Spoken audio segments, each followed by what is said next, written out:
Rinoplastika nədir? Açıq yoxsa qapalı üsulla rinoplastika əməliyyatı icra edilməlidir? Hansına üstünlük veririk? Bunlar haqqında danışaq. Rinoplastika burnun xarici görüntüsünün cərrahi üsulla formalaşdırılmasıdır.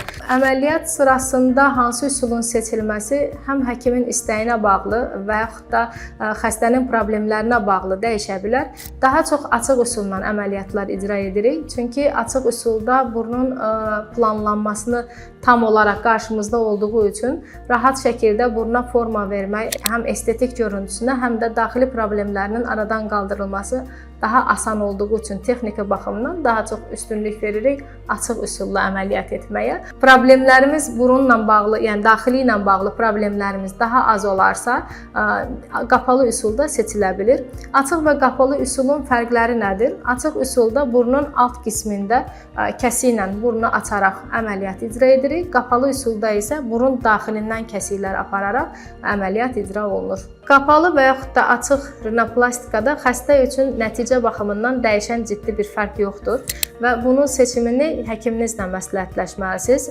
Çətinliyindən asılı olaraq, problemlərinizdən asılı olaraq açıq və yaxud da qapalı üsul həkim məsləhəti ilə bərabər seçilir.